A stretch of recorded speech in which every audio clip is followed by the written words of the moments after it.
So, so when I'm asked why I wrote Courageous Wake, my answer is complex. So I'll get to the simplest part of it and expand from there. Um, as a psychotherapist, I would be working with clients, and I found that when I would share glimpses of my own life, little snippets of it, somehow my clients would be moved by those glimpses. And I realized that sometimes it is the power in telling a story and the message in it that has much more impact on a human life. A demonstration um, that gives somebody their aha, something they can relate to, rather than the scientific world's research-based information. And this is not to say that research doesn't have its place. Of course it does. But I think most humans know that we learn from our experiences, and I find that when I share those experiences with other people, um, they are more greatly impacted by that. And I had had this grand plan of creating a self-help book that would touch people, something that fell into the realm of one of my topics of expertise, such as parenting, the parent-child relationship, or anger management, or something in the realm of creating harmony within the family.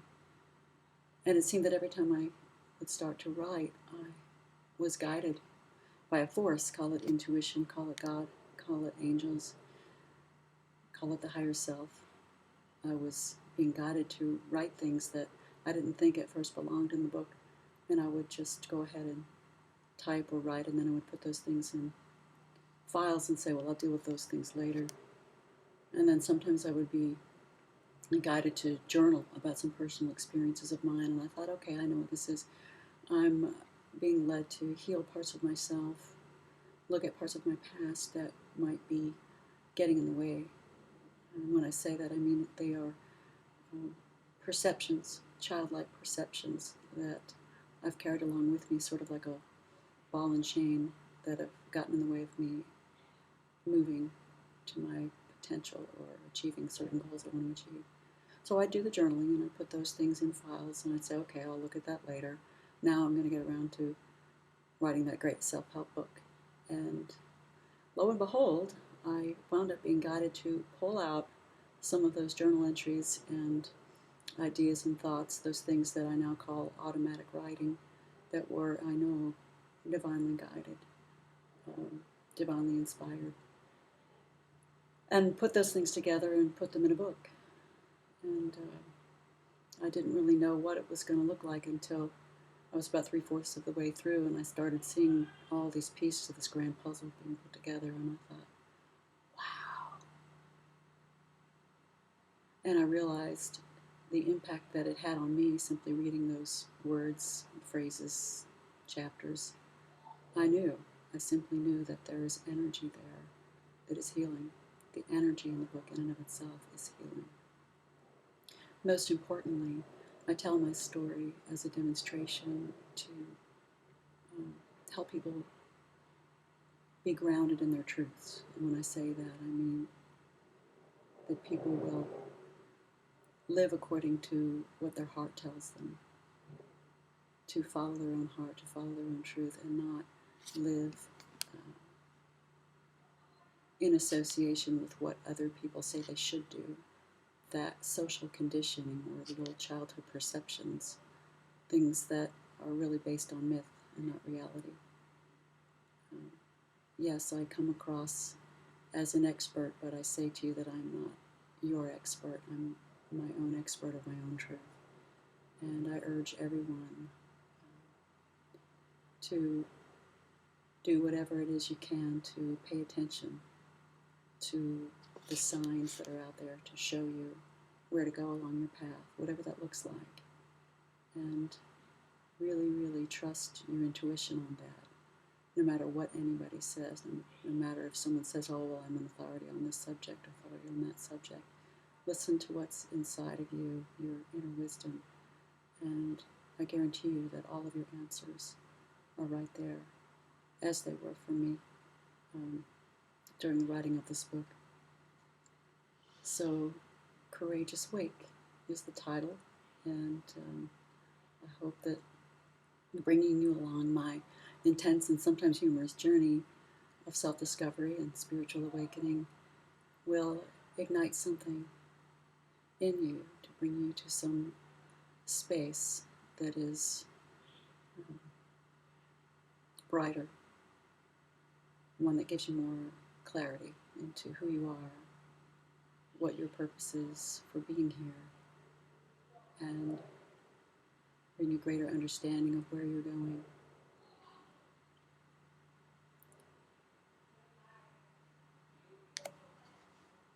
All right, now I have to learn how to turn this sucker off again. Oh, I wanted to add another piece. One day while I was working with a client, and I say one client, but this actually has happened with many. I was suddenly overwhelmed with energy, and I had this flow going through me, and I knew that there was something divine flowing into my body and then coming out and going toward the client. I now understand exactly what that is, but at the time I did not. And I spoke these words: "You are a combination of all the yous you have ever been." And I went on to say that until you honor each version of you that you have ever been, acknowledge and heal each of those, you will continue to have suffering in some way, whether it be fear or sadness or guilt, regret. So I wanted to make sure that I brought that up because I know that that message that I'd relay to many of my clients is something that was also divinely inspired, something channeled, which is a word commonly used in the metaphysical community by those who have used and believed in metaphysical phenomena. One of the things I'm hoping to do, in addition to empowering people to stand in their truths, is also to bridge the gap between the scientific, the American Psychiatric Association, the American Medical Association, and what they call the paranormal, they call, some call fringe, or even the imagination. I want for the American Psychiatric Association to acknowledge and accept that metaphysical phenomena are not fringe, they are not paranormal, they are in fact a normal, very important part of human development. So yes, there is a call to action here as well. Be empowered, be inspired, but take action. Speak up about your metaphysical experiences. Do not be in the closet about those things. You will be surprised that when you talk about these things more and more, that you'll notice that other people will come forth with their experiences, and they might not have brought it up had you not brought it up. There are more of us out there experiencing metaphysical phenomena, such as having prophetic dreams, having psychic events, having premonitions, seeing, hearing, sensing the presence of spirits, whether they're earthbound spirits or angels, or if you want to call it God or the Jolly Green Giant. Those things exist. I'm also talking about folks who have experience with past life, whether it's some present experience that has happened that triggers the memory of a past life, or it is simply the energy of a past life that might bring on some negative consequences in the present. Those things also have a very big impact on the shaping of a human being. And our authorities, or I should say our so-called authorities, in the area of behavioral, emotional, and mental health need to understand that these things are not limited to just a few cultures, that these phenomena are normal parts of the human condition, normal parts of human development, and they must be recognized.